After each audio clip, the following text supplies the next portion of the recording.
Et que servirait-il à un homme de gagner tout le monde s'il perdait son âme? Ou que donnerait un homme en échange de son âme?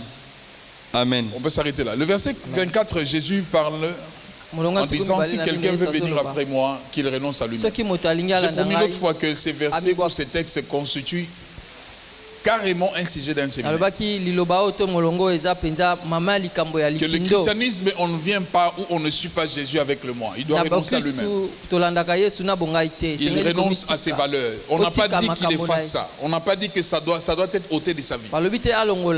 Mais face à ses valeurs, c'est que le monde lui a attribué comme valeur. Face à ça, on sait qui est du christianisme, qui ne considère pas ça. Je suis médecin comme j'ignore, mais quand je suis à l'église, je renonce à ce que le monde me reconnaît comme médecin, médecin. Au lieu de devenir orgueilleux, je renonce à ça. Et puis la Bible dit qu'il se charge de sa croix. Le christianisme, c'est un poids. Quand on accepte de suivre Christ, c'est Jésus qui le dit, il doit se charger. C'est la croix. Simon de Cyrène, tu portes la croix où tu es de Jésus.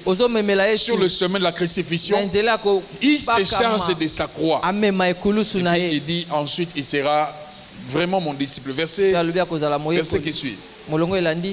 Verset qui suit, s'il te plaît, qu'on aille vite. Les deuxièmes cultes, il faut nous ramater avant. Pour nous rater au risque. Non. Voilà, verset 25. Car celui qui voudra sauver sa vie la perdra. Mais celui qui la perdra à cause de moi la trouvera. Ça, je l'ai expliqué. Pour gagner du temps. Verset 26. Et que servirait-il à un homme de gagner tout le monde s'il perdait son âme? Ou que donnerait un homme en échange de son âme? Ça, c'est des versets que les chrétiens doivent retenir en principe. Tu le gardes à cœur.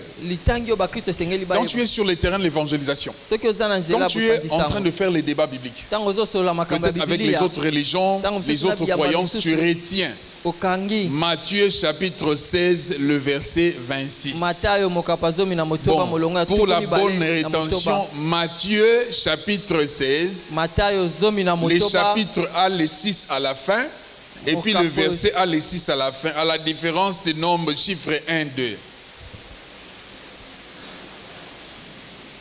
Quelqu'un m'a compris? Matthieu chapitre 16, le verset 26.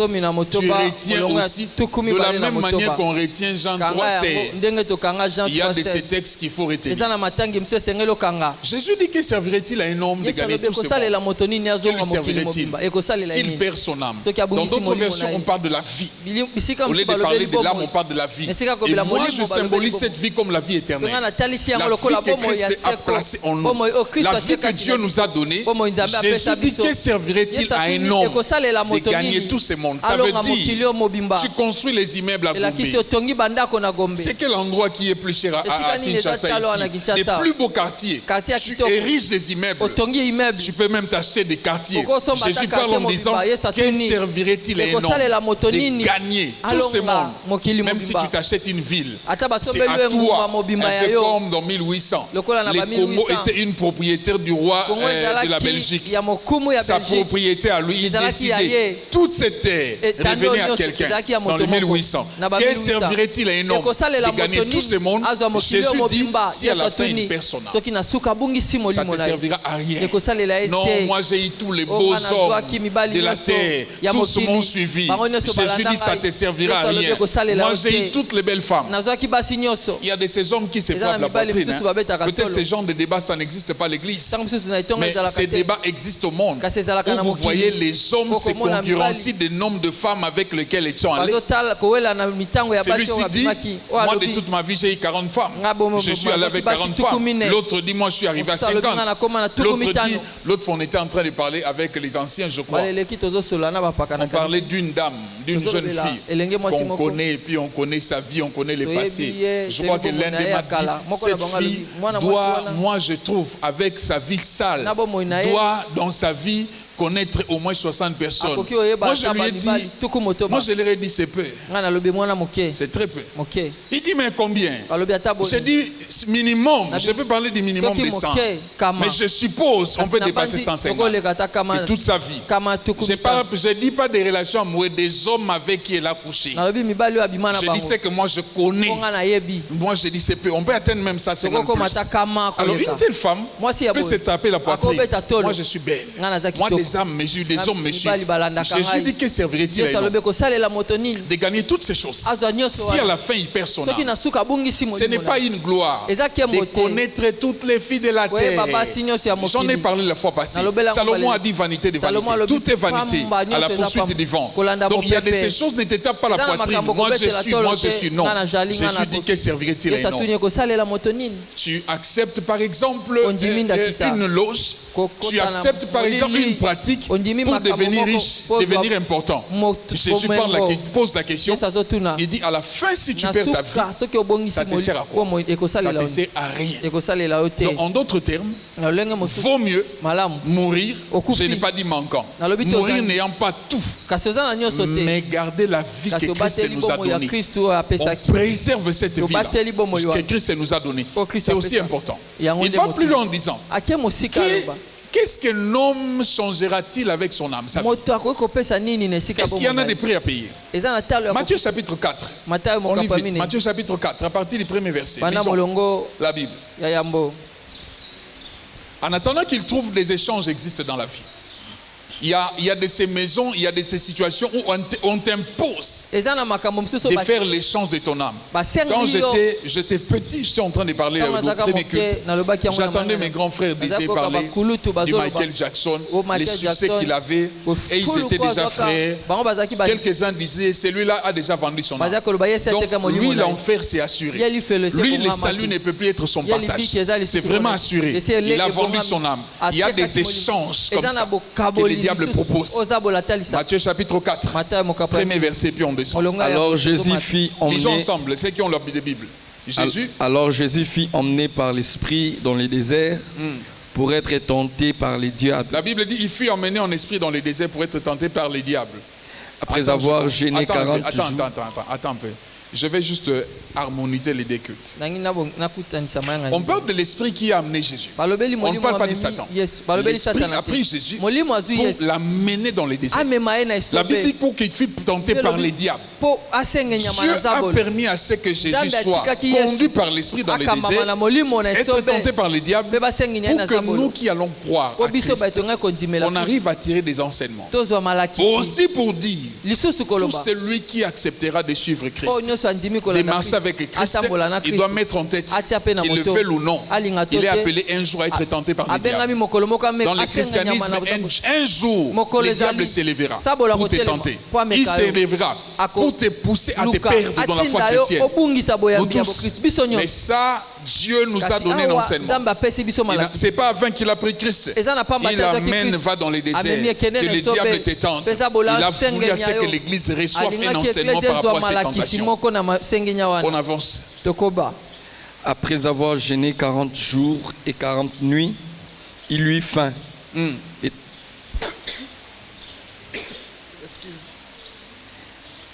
Les tentateurs s'étant approchés lui dit: si tu es fils de Dieu, ordonne que ces pierres deviennent des pains. Ça, c'est la première dimension de la tentation. Allez-y. Jésus répondit, il est écrit, l'homme ne vivra pas de pain seulement, mais de toute parole qui sort de la bouche de Dieu. La première dimension, le diable propose à Christ en disant, si tu es fils de Dieu, il dit, ordonne que ces pierres deviennent de pain. En réalité, le diable sait, conscient que Jésus a la capacité, en lui le pouvoir, de changer des pierres en pain. Il le sait. Raison pour laquelle il a poussé Christ à le faire. Mais il nous faut agir un peu comme Jésus. Les pouvoirs, l'onction, les capacités que Dieu nous donne, on ne doit pas les utiliser sur les instructions du diable. Ce que Dieu t'a donné, c'est à Dieu de te dire, sur base de ce que je t'ai donné, voici comment utiliser. Je donne un exemple. Je ne suis pas en train de m'attaquer aux gens. Dieu donne une belle voix à Manao. Un don de chanter. Quand elle passe, elle nous conduit ici dans l'adoration.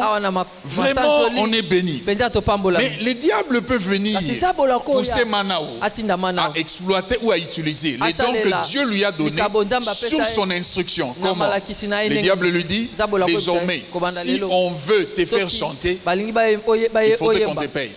Sans argent, un exemple que je donne, sans argent, tu ne chantes pas. Les dons, c'est Dieu qui lui a donné ça. Mais le diable vient donner l'instruction comment utiliser les dons.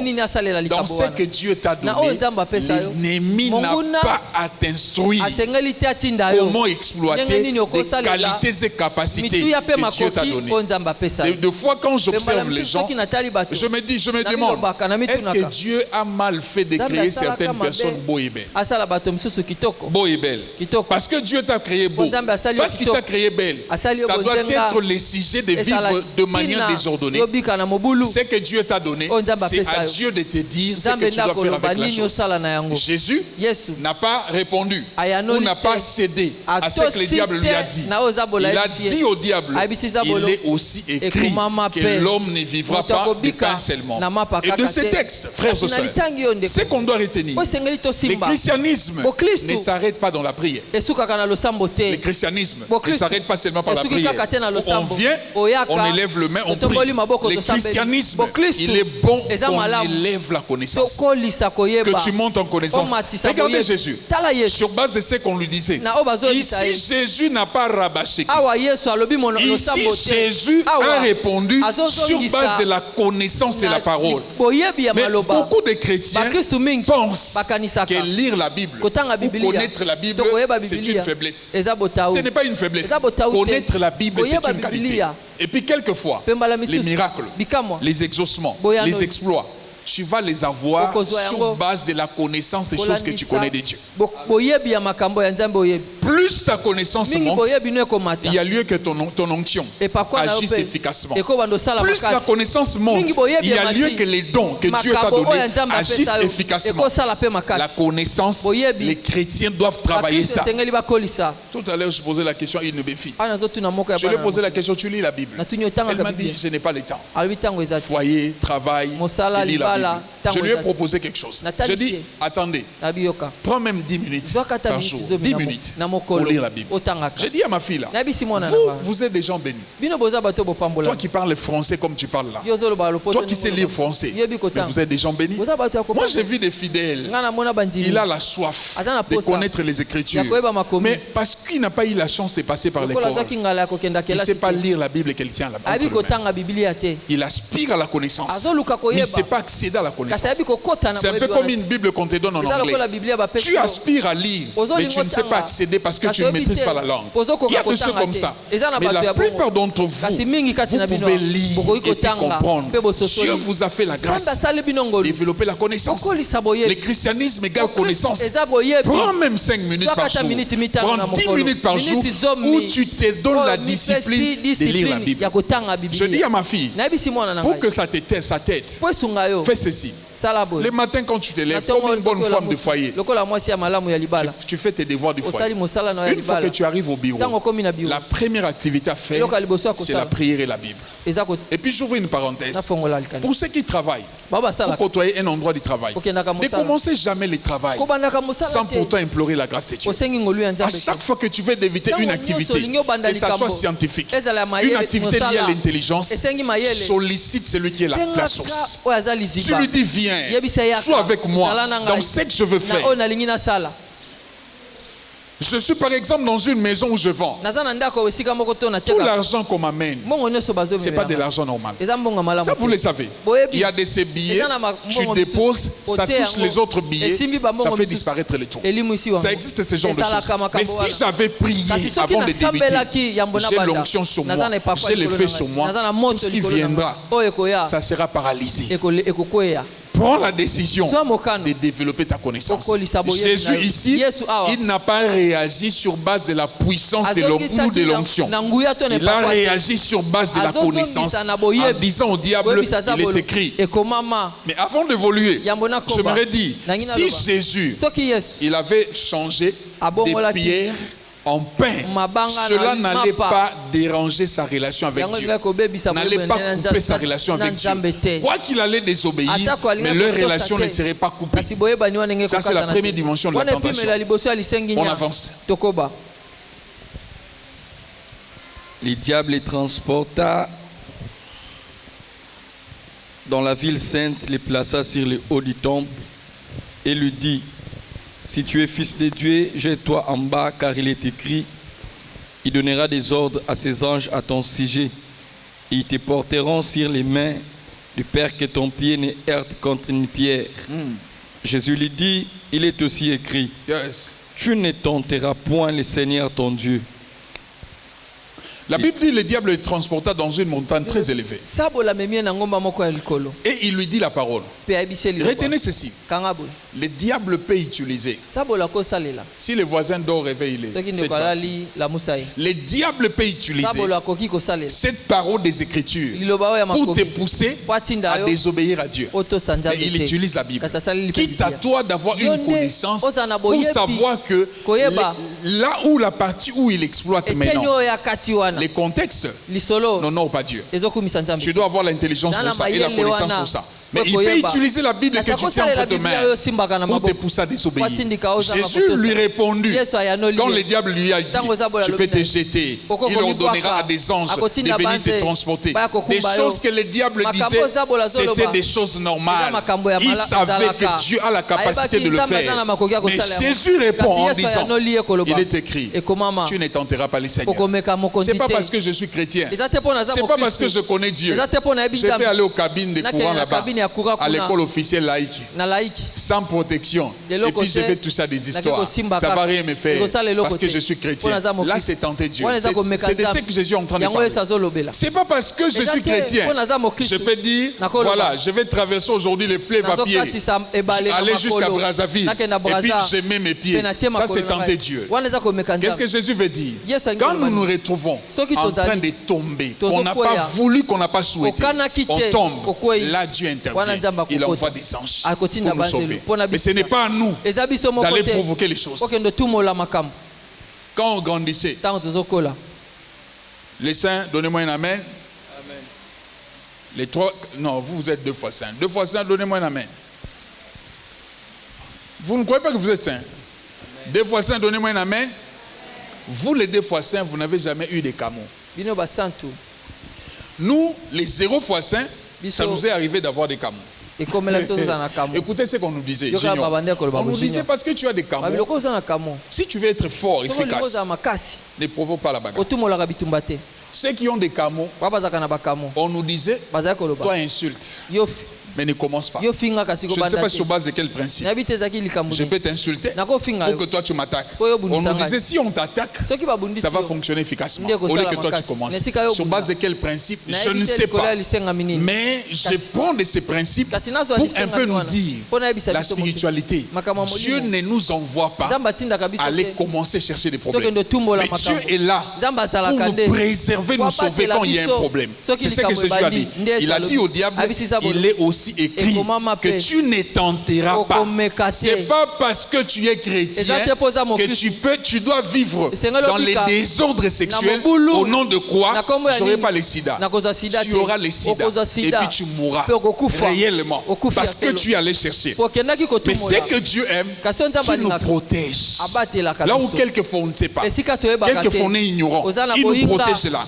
Mais Dieu ne nous envoie pas aller chercher des problèmes. Au nom de quoi Dieu protège. Non. Quelqu'un a compris cette dimension? Deuxième dimension, la tentation. Troisième dimension. Le diable les transporta encore sur une montagne très élevée, lui montra tout le royaume du monde et leur gloire. Il lui montra tout le royaume du monde et leur gloire. J'ai promis au premier culte que les royaumes du monde, on doit rentrer là-dessus. Parce que là, la Bible parle de plusieurs royaumes que le diable a montré au Seigneur. Les royaumes du monde. On avance. Et lui dit: je te donnerai toutes ces choses si tu te prosternes et m'adores. Jésus lui dit: retire-toi, Satan, car il est écrit: tu adoreras le Seigneur ton Dieu et tu le serviras lui seul. La troisième dimension, frères et sœurs, ça c'est la dimension où le diable vient dans une vie. Il te pousse non seulement à désobéir, mais à te séparer totalement de Dieu. Et je rentre dans Matthieu 16, verset 26, où le Seigneur est en train de parler. Que servirait-il à un homme d'échanger son âme, d'échanger sa vie à une autre chose? L'ennemi, dans la marche ou sur cette terre, il atteint avec certaines vies ces dimensions. Il y a quelqu'un au régie. Il y a quelqu'un là au régie, s'il vous plaît. Ils ne sont pas là. Je n'ai pas la clarté du son. Je ne sais pas comment vous allez faire, mais mon son n'est pas clair. Les diables, ils poussent. Là où l'homme et Dieu peuvent se séparer, c'est quand l'homme prend la décision de donner dans sa vie au diable la place de Dieu. Jésus a répondu. Il est écrit, tu n'adoreras que le Seigneur ton Dieu. L'ennemi te poussera. Il y a aujourd'hui des loges, il y a aujourd'hui des maisons, il y a aujourd'hui des situations qui poussent aux gens de renoncer à Christ. Où quelqu'un commence à adorer les diables, peut-être dans sa chambre. Aujourd'hui, c'est plus à cacher. Aux États-Unis, c'est écrit dans des murs, l'église de Satan. C'est écrit dans les murs. Et les fidèles viennent chaque dimanche, ils adorent Satan. Ils sont des cantiques qui élèvent Satan. Raison pour laquelle j'ai toujours dit, la musique mondaine, on doit vraiment éviter ça. Je nous en supplie, vraiment éviter ça. Au premier culte, j'ai vu cette musique dans certains téléphones, dans mon esprit. Je n'ai pas voulu citer des téléphones de qui. Mais la musique mondaine, c'est quelque chose vraiment à éviter. Pardon. Deux fois, vous autres les chantres, vous aimez la musique mondaine. Si vous posez la question, chantre, pourquoi tu écoutes? Non, je travaille la voix. Non, je travaille la technique. J'aime bien ces nuances, ces montées. Je les travaille. La musique mondaine, c'est quelque chose à éviter. Donnez-moi un amen. Parce qu'on est au Congo, on peut écouter ça en cours de route. Mais je conçois mal un chrétien, né de nouveau rempli du Saint-Esprit. Il a ça dans son téléphone. Au cours de la journée, il peut mettre cette musique et l'écouter. Le soir, avant de dormir, il met la musique. Pendant ses heures de pause, il met la musique qui n'élève pas Dieu. C'est un terrain glissant où l'ennemi peut t'amener petit à petit jusqu'à aller adorer les diables. Ça, Dieu ne tolère pas. Jésus dit, il est écrit, tu n'adoreras que le Seigneur seul. Frères et sœurs, il y a de ces pactes, il y a de ces choses. On te dit, pour avoir ça, tu dois donner ta vie, le reste de ta vie. Ça veut dire, toi, pour les saluts, tu exclus. Tu exclus. Toi, les saluts n'est plus ton partage. Peu importe ce que tu peux faire. Et ces gens, quelquefois, ils tombent les autres. Ils viennent à l'église, ils peuvent même donner de l'argent à l'église. Il fait des dons à l'église. Mais lui n'est plus candidat au salut. Parce qu'il a échangé son âme. Aujourd'hui, on est bien. Demain, on ne sait pas des choses qu'on va croiser. J'ai dit tout à l'heure, plusieurs de notre politique, ça c'est mon point de vue, ils sont plus partisans du salut.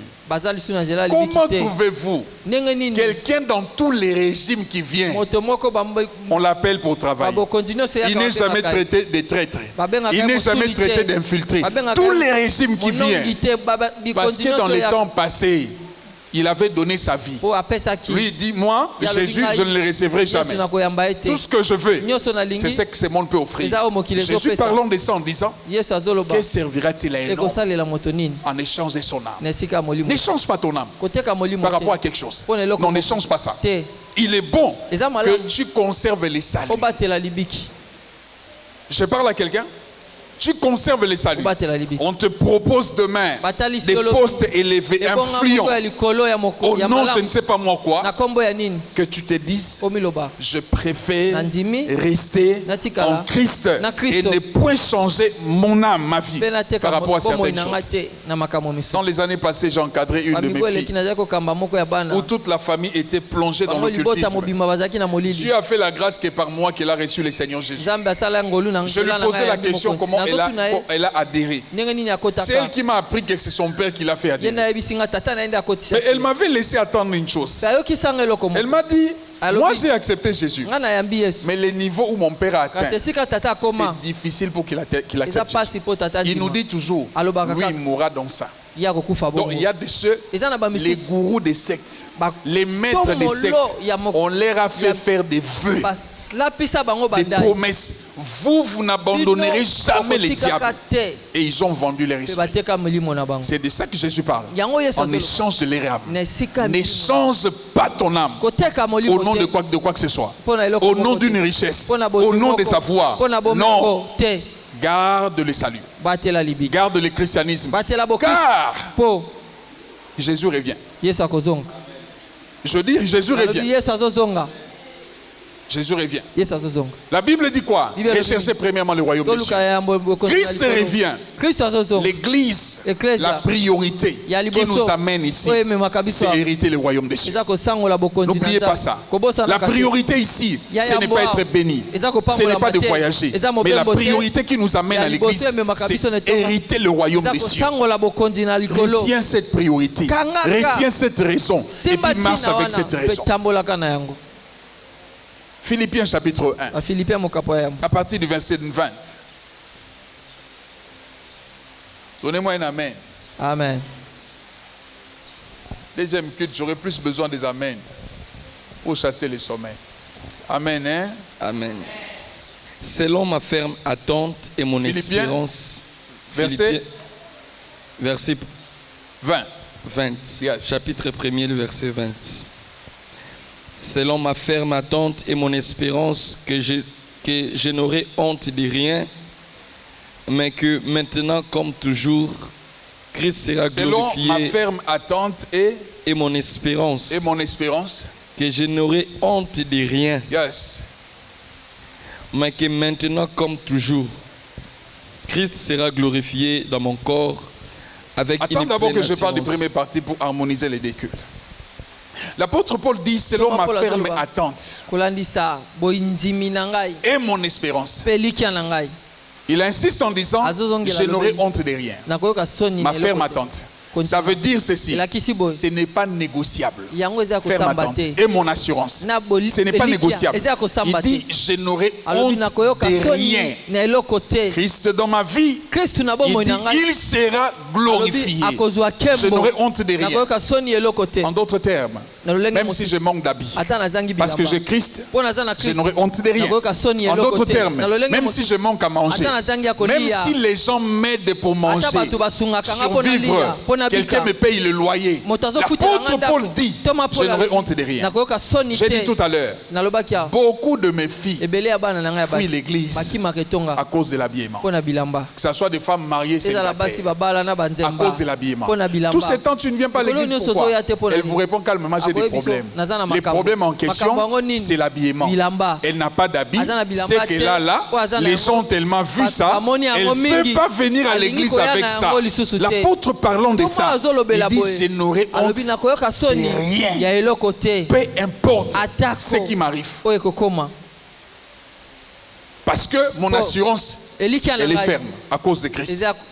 J'ai dit tout à l'heure, quelquefois, ce qui me dérange ou ce qui peut me déranger, c'est de voir ma qualité du père spirituel, de voir quelquefois tu es en train de perdre des enfants et puis d'enterrer des enfants.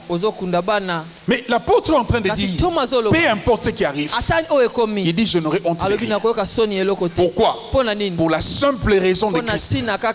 Dieu quelquefois nous fait traverser des choses. Si tu n'as pas la connaissance de Christ, tu peux marcher la tête comme ça, inclinée. Mais l'apôtre dit je n'aurai honte de rien. Il dit que ça soit par ma vie, que ça soit par ma mort, Christ est glorifié. Peu importe les situations, Christ est glorifié. Mon père spirituel, l'apôtre Roland, il le disait le temps passé. Il dit, j'ai vu dans mon expérience ou dans le ministère, j'ai accompagné des gens dans les funérailles. Il dit, j'ai vu des gens, j'ai accompagné des femmes aller enterrer leurs époux. Il dit, j'ai accompagné des épouses aller enterrer leurs épouses. Des époux allaient enterrer leurs épouses.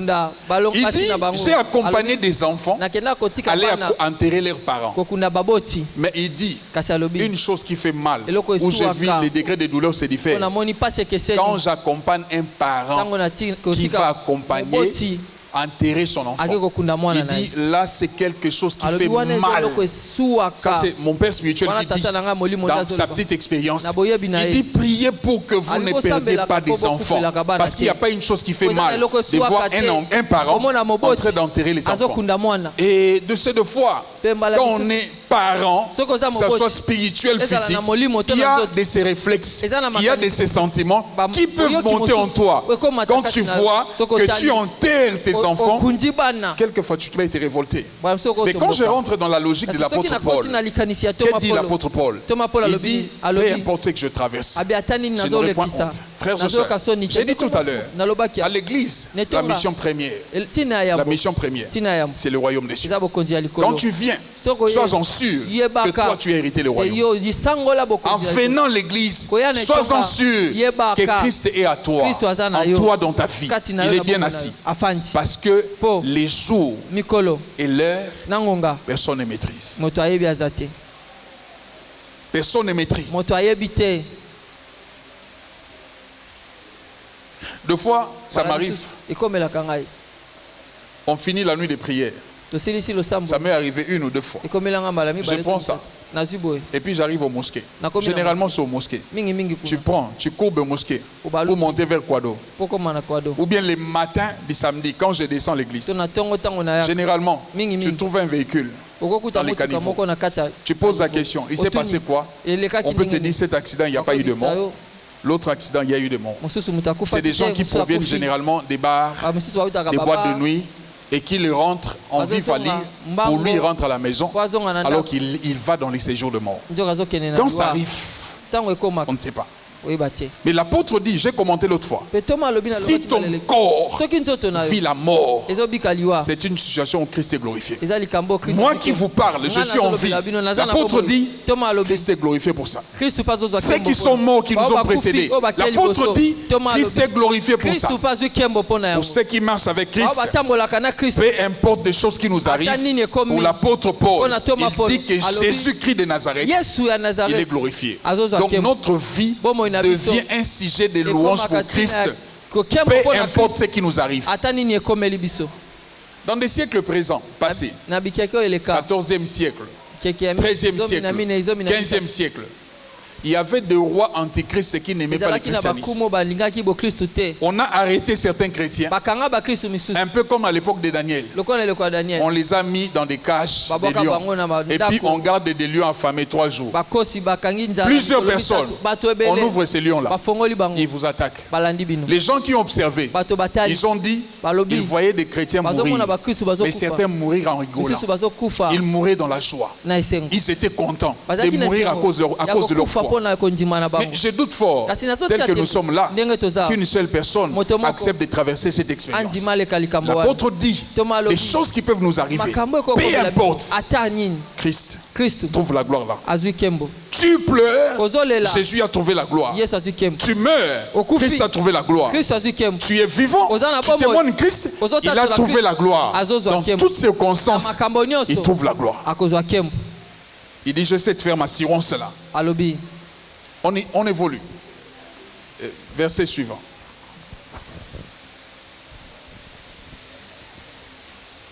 Quel verset? Car 21. Yes. Car Christ est ma vie et la mort m'est un gain. Non, répète, hein. Car Christ... Tu as la Bible à Lingala? Lis les versets. Philippiens, on les lit à Lingala aussi. Philippiens 22. Philippiens 1, 22. Que Lingala nous aide aussi. 1, 21. 1, 21. Philippiens, c'est quoi en Lingala? Bafi. Philippiens. Philippiens 1, 21. Pambate ponangai bomoi ezali Kristo. Ah, tu vois. Pe soki nakufi nazwi kutu bomengo koleka. Kasi soki nazali kaka na bomoi nakoki kosala mosala ya tina. Lingala yango bien. Soki nakufi nazwi kutu bomengo koleka. Mwende biso tolelaka liwa Bible non ou église loba bien. Po nanga bandela versango. Pamba te. Yes. Po nangai Bible ya yo tangaka ngatem na komi toke bolo basiko na lingala. Bomo ezali Kristo. Yes. Bomo ezali nini? Kristo. La vie, attends. Ce n'est pas ce que nous avions. Cette vie, elle est courte. Très courte. Même si tu vis 90 ans, elle est courte. Que tu vives 100 ans, elle est courte. Si toi, tu peux te taper de la poitrine pour les 100 ans d'existence, parlons des gens qui ont vécu à l'époque de la jeunesse, qui faisaient 900 ans. Toi et cette catégorie, qui ont vécu longtemps. La vie en Christ, la Bible déclare, elle est éternelle. Tu ne vends pas ta vie éternelle à cause d'une vie qui est courte. C'est une grosse erreur. Mauvais calcul. Celui qui est intelligent préserve, protège sa vie éternelle par rapport à cette vie courte. Tu vends ton âme, tu auras toutes les belles jeeps. Mais après quelques années, et toi et les jeeps, vous disparaissez. Maintenant, ce qui arrive après, c'est ce qui est important. La vie de Christ. Verset 21, lis. Pe soki nakufi nazwi kutu bomengo koleka. Et si lui 22, on rentre en français. Nagi na pose sa version. Mais s'il est utile pour mon œuvre que je vive dans la chair, je ne saurais dire ce que je dois préférer. Je suis pressé des deux côtés. Il dit, s'il est utile pour mon œuvre que je vive dans la chair. Il dit, je ne saurais dire ce que je dois préférer. Il parle en disant, je suis pressé des deux côtés. J'ai donné l'exemple au premier culte. Mais cet exemple que je change de formule. Je ne sais pas comment changer de formule. Bon, je change de formule. Deuxième culte. Voyez comment une femme, à l'âge du mariage, deux hommes se pointent devant toi. Même critère, même qualité. Maintenant, tu ne sais pas discerner. Je vais chez qui? Paul, en expliquant, il dit, des deux côtés, je suis pressé. Celui-ci, je l'apprécie. Il est bon, il est beau. L'autre aussi, je l'apprécie. J'y vais où? Paul dit, face à cette réalité, je suis pressé des deux côtés. Au premier culte, je dis, par exemple, je prends l'exemple de moi, diagnostiqué d'un cancer avancé. Et j'aime les médecins, comme ils aiment dire, et puis ils te disent des périodes à vivre. Toi, il te reste 4 mois. Tu annonces à l'église. L'église prie en demandant à Dieu non, qu'il ne meurt pas. On a besoin de lui. Mais Paul dit de l'autre côté aussi, je suis pressé, on me réclame. Il dit, si ça dépend que de moi, je préfère partir. Donc Paul, il est celui qui a visité les ciels, parlant même de 3 ciels. Il connaît un peu la gloire de Dieu. Il dit à ce qui concerne les parties, Paul dit, je préfère aller de l'autre côté que de rester ici. C'est pour dire, la vie ici-bas n'est rien par rapport à ce que Paul dit. La vie ici-bas ne représente rien. La gloire dans la vie d'un homme n'est pas le fait de vivre longtemps sur terre et puis après ne pas hériter le royaume de Dieu. C'est pas ça la gloire. Mais la gloire dans la vie d'un homme, c'est le fait de vivre et puis d'aller dans le royaume de Dieu. J'ai dit le temple les jours passés. Si la vie terrestre était plus important, Jésus allait faire plus de jours, plus d'années, parce qu'il en avait la capacité de rester longtemps. Jésus s'est précipité de partir. Quand Pierre il lui a dit, à Dieu ne plaise, tu ne mourras pas. Jésus lui a dit, arrière de moi Satan. Il voyait ce qui lui est réservé au ciel. Frères et sœurs, voyons ce qui nous est réservé au ciel. Et sur base de ça, évoluons ancien. Que je dise ça et puis je vais retourner. Évoluons. Je suis pressé des deux côtés. Je le désire de m'en aller et d'être avec Christ. Yes. Ce qui est de beaucoup est le meilleur. Ce qui est quoi? Ce qui est de beaucoup est le meilleur. Les meilleurs, beaucoup et puis meilleurs. Mais toi, Ce qui est le meilleur pour toi. Ya malonga po dans na mon yo. restaurant mo efungam na ville wana fona le keza na komba papa na biso Marcus eza na boulevard. Ce qui est de non na ke kunate. Ce qui est de meilleur pour toi, c'est d'aller dans des restaurants. Eza ko kene na restaurant. Et puis on t'invite. Pe ba bengisi yo. Et puis quel cadre? Gender et puis d'autres cadres. Et puis tu manges. Ce qui est de meilleur pour toi. Paul dit ce qui est de meilleur. Moi, pour moi, Paul, c'est d'aller là-bas. Ce qui est de meilleur. Je vais là-bas. Vers Christ, avec Christ, je reste avec vous. Ce qui est de meilleur. Continue. Laissez-moi commenter la Bible, juste pour faire asseoir Christ en vous. Qu'on vous donne l'envie de Christ. Que vous n'abandonnez jamais Christ dans vos vies. Continue. Mais à cause de vous, il est plus nécessaire que je demeure dans la chair. Quel verset ça? 24. À cause de vous, il est plus nécessaire que je demeure dans la chair. Et je suis persuadé. Je sais que je demeurerai et que je resterai avec vous tous pour votre avancement et pour votre foi, pour votre joie dans la foi. Paul dit, pas à cause de moi, à cause de vous, je suis censé demeurer dans la chair, à cause de vous. Mais il donne la raison. Il dit pour votre avancement. Donc, celui qui est avec Christ doit retenir, à chaque fois que Dieu décide de nous laisser vivre sur terre, c'est pour l'avancement du royaume. Je dis ceci, à chaque fois que Dieu décide de nous laisser sur terre, c'est pour l'avancement du royaume. Une fois quelqu'un en prêchant la Bible, quelqu'un était en train de se moquer de Jean-Baptiste. Voilà, il a fait un travail en vain. Oui, en présentant, il a frayé le chemin pour Jésus. Et puis après, il a été tué comme un animal. On a arrêté sa vie. Moi, je lui ai répondu. J'ai dit, le problème avec Dieu, avec nous sur terre, c'est d'accomplir une mission. Une fois que ta mission est finie, il est prêt de te retirer. Peu importe l'âge.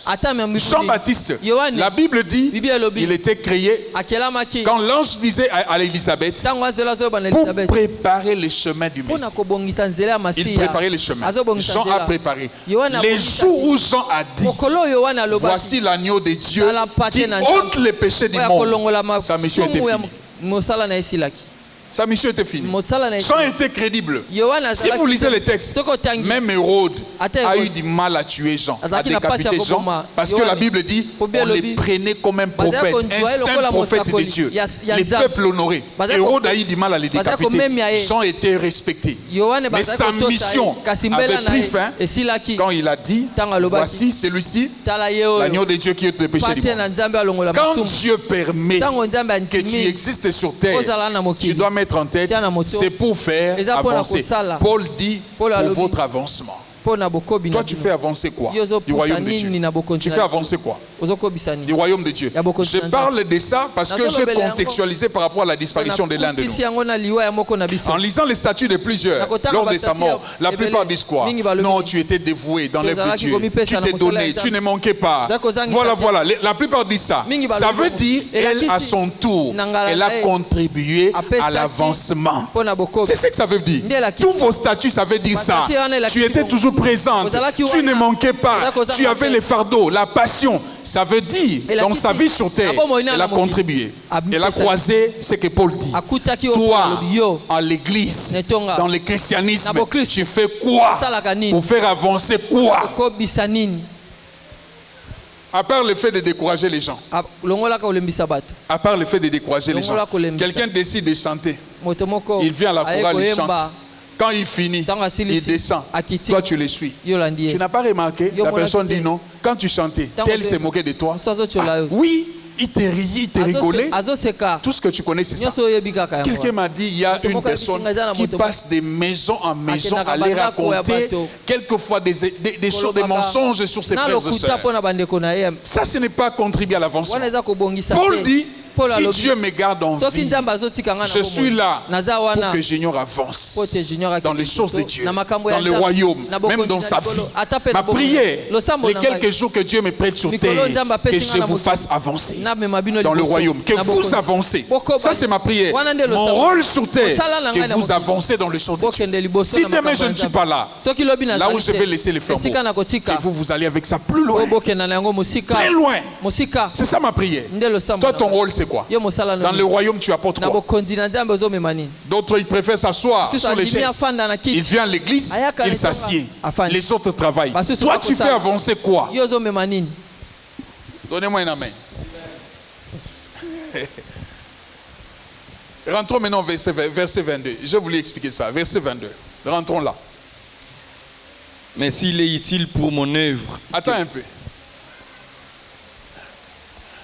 Il y a des choses quand ça vient, tu parles.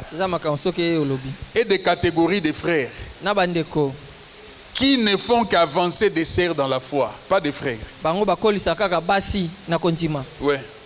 Pour eux, les âmes à suivre, c'est des sœurs, pas des frères. Je n'ai pas dit que c'est mal.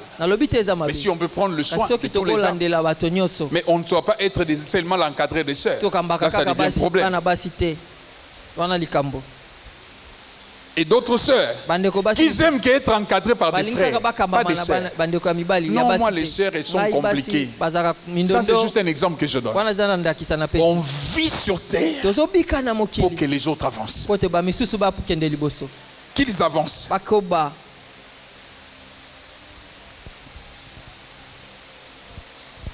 Moi je serai par exemple Divine Tsumbu. Je travaillerai pour qu'Evodi avance dans le royaume. Pour que si Evodi se tienne demain, que Divine se dise, je suis fier du travail que je fais. Ça c'est le rôle pour lequel Dieu nous a laissés sur terre. Dieu ne nous a pas laissés sur terre. Je ne suis pas contre ça. Comme Evodi a mis ses lunettes, elle est toute belle. D'ailleurs, elle a défendu cette semaine. Je risque d'oublier. Est-ce qu'on peut acclamer le Seigneur pour sa défense? Je risque d'oublier. Il y a de ces choses. Il y a de ces choses qu'il faut célébrer. Est-ce qu'on peut célébrer Dieu pour ça?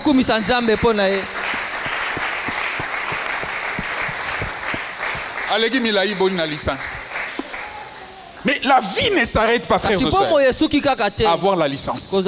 Au-delà de ça, il faut dire doit vivre de manière à faire avancer le royaume. Je suis Renaté. Je dois me poser la question par moi, quelle est cette femme, quel est cet homme à qui j'ai fait avancer dans le choses de Dieu? Paul dit ça. Si je suis resté avec vous, ce n'est pas en vain. C'est pour vous faire avancer. En d'autres termes, dans la pensée de Dieu, un homme ne peut jamais faire le statique. Non, un homme ne doit pas faire les surplaces. Dans la pensée de Dieu, tout homme est appelé à avancer, à évoluer. Et cet avancement doit provenir des autres personnes. Tu leur fais avancer.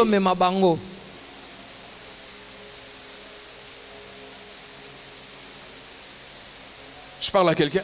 Amen. Bon, on dit toujours que quand quelqu'un n'est pas là, on peut parler. Laissez-moi au moins célébrer quelqu'un si elle a fait des choses. Quand je vois des fois Angela, quand je la vois, je peux voir l'œuvre d'Aurélia dans sa vie. Comment elle a donné à Angela le goût de servitude. Comment elle était derrière Angela. Et à plusieurs personnes aussi elle a fait ça. Comment je vois une fille qui pleure sur son statut et dit à chaque fois que j'ai manqué de transport, tu me disais viens à l'église, je vais te payer les transports. C'est toi qui as édifié ma foi. Elle n'était pas de sa famille. C'est toi qui m'as aidé au début de ma foi. C'est toi qui m'as dit reste dans la foi chrétienne. Sur terre, notre rôle, c'est d'aider les autres à avancer dans la foi. Rentrons au verset 22. Verset 22. Mais s'il est utile pour mon œuvre, que je vive dans la chair, je ne saurais dire ce que je dois préférer. Je suis pressé des deux côtés. Je le désire de m'en aller et d'être avec Christ. Paul dit ici, je suis pressé des deux côtés. Mais il dit ce qui est important pour moi, je désire ou je préfère m'en aller pour être avec Christ. Ce qui est préférable. Il compare la vie céleste et puis la vie sur terre. Paul dit ce qui est important, c'est d'être avec Christ. Frères et sœurs, je me répète, ce qui est important, c'est d'être avec Christ. Ce qui est important, ce n'est pas bien s'habiller sur terre seulement. Ce qui est important, ce n'est pas seulement étudier sur terre, avoir des grands diplômes. Mais ce qui est important, c'est d'être avec Christ. Je parle à quelqu'un. Amen. Il dit, je préfère aller là-bas. J'ai dit tout à l'heure, les jeudis, j'ai expérimenté quelque chose. Depuis que j'ai commencé à servir Dieu, j'ai cru dans la foi. Je n'ai pas encore expérimenté ça. Les jeudis. Après l'enterrement de sa fille, nous sommes allés enterrer, puis je suis rentré. En qualité du père, j'étais en train quelquefois, j'étais dans mes inquiétudes, me posant quelques questions, où je me posais trop de questions. Je crois que Dieu a permis ça. C'est l'une de ses manières de me consoler. Parce que j'allais rester perplexe avec beaucoup de questionnements. Et puis je reste au salon. Comme je suis à l'état de jeûne, je suis en train de parler en langue. Je ne priais pas haute voix. Seigneur, je te bénis. Non, je priais normalement avec mon esprit ouvert, avec le poids de la journée. J'étais assis sur la chaise. J'ai mes pieds sur la table. Mon esprit ouvert. J'ai parlé à Dieu. J'ai parlé à Dieu. Et puis à un moment, j'ai vu quelqu'un m'a pris en esprit. On m'a pris par l'esprit. Je ne dormais pas. On m'a pris en esprit. Et puis la personne a commencé à me conduire. Il m'a dit viens. Je lui pose la question si m'amène où. Il m'a dit tu es en train de beaucoup t'inquiéter par rapport à ta fille. Tu te poses des questions. J'aimerais te rassurer. Viens. Suis-moi. Je le suis. On sort sur une avenue.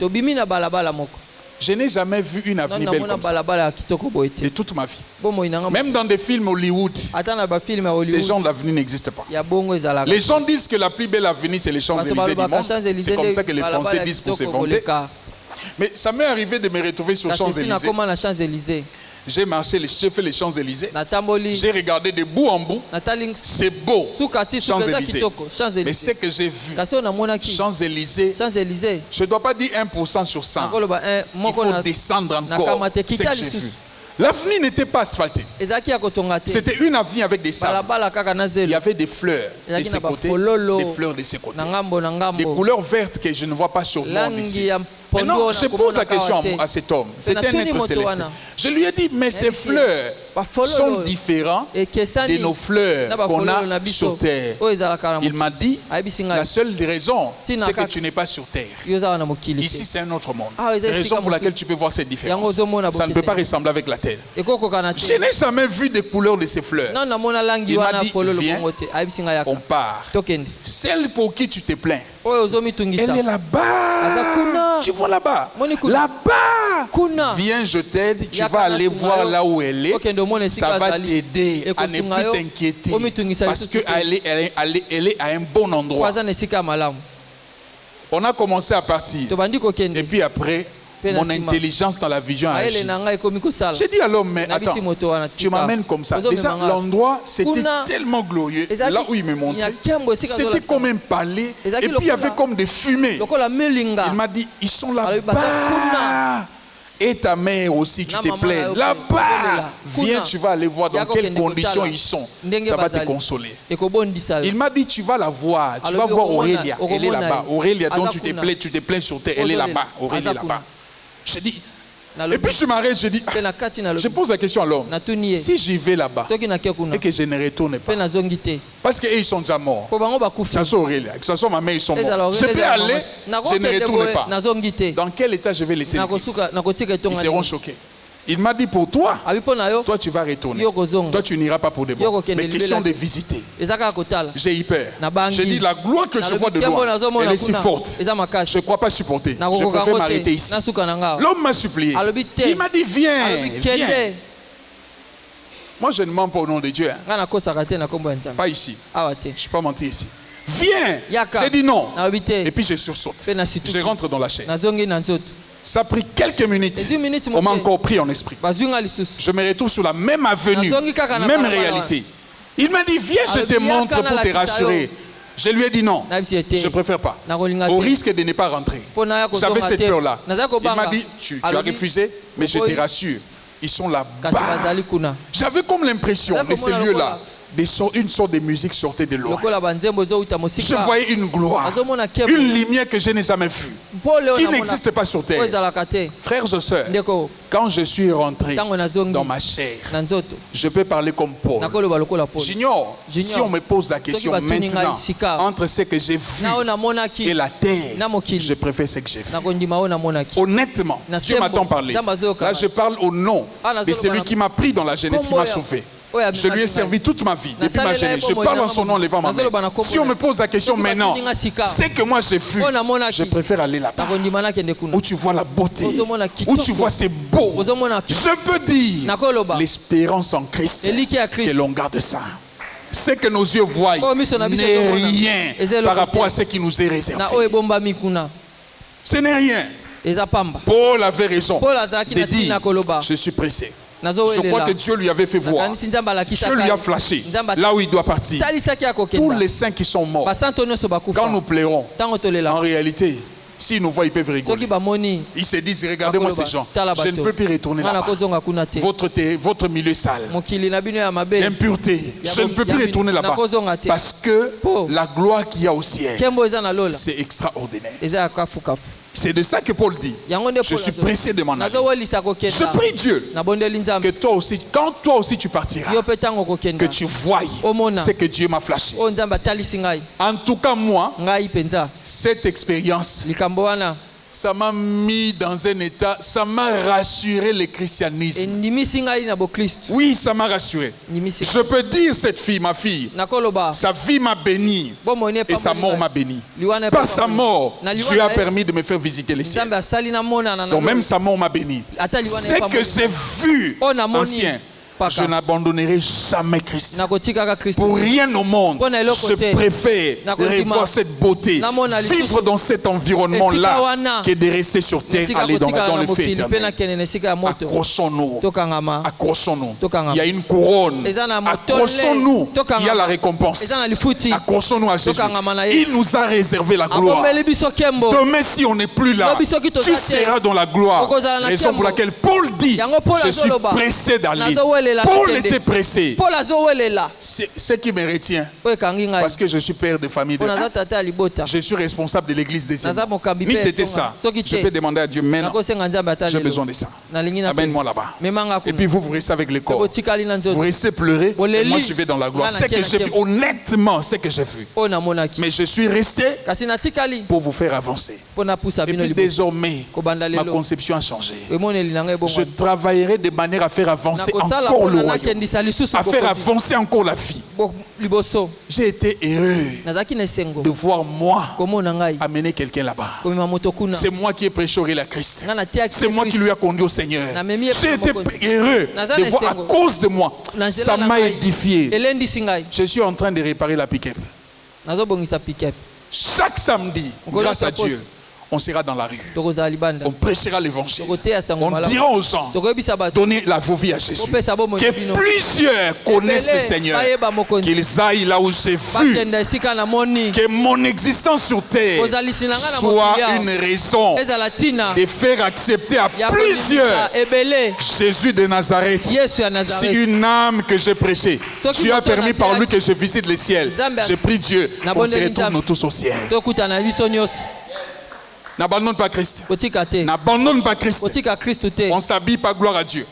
On ne mange pas, gloire à Dieu. On n'est pas élevé, gloire à Dieu.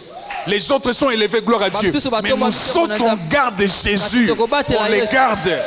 On ne va pas les perdre. Pour rien au monde, on ne va pas perdre Christ. On va s'accrocher. On ne changera pas notre âme avec la grandeur de ce monde. Peu importe ce que le monde peut me proposer, je refuse. Je te dis parce que toi, tu n'as pas vu. Si tu as vu comme moi, tu vas changer d'avis. Regardez comment les gens se battent pour l'Europe. Regardez comment les gens se battent. Avec des risques au risque de périr. Quand ils vont en Turquie, vers le nord de l'Afrique là-bas, ils traversent des océans.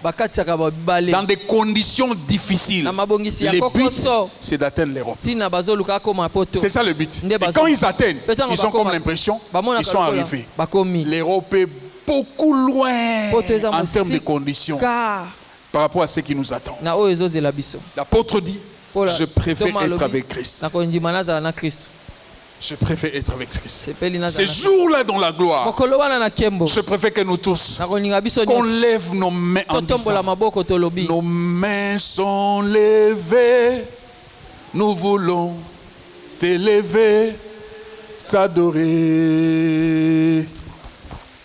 et te célébrer, Adonai. Tu es le Père de tous ceux qui ont les fils en eux. Tu es Dieu, tu remplis les cieux. Qu'on dise ça nous tous dans sa présence. Qu'on soit dans la présence d'Adonai.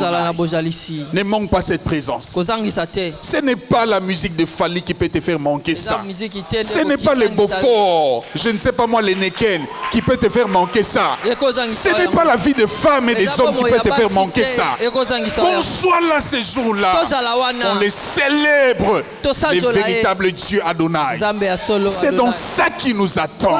Dans ça qui nous attend. Frères et sœurs, on ne connaît pas le jour ni l'heure, on ne connaît pas. Mais nous avons une gloire qui nous est réservée.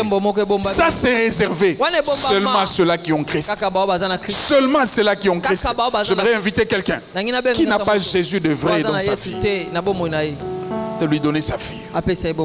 Si jusque-là Jésus pour toi est une blague, moi Dieu m'a montré que cette espérance que nous avions en Christ n'est pas un jeu, c'est pas une blague. Si jusque-là c'est une blague, j'aimerais t'inviter à donner ta vie à Christ de vrai.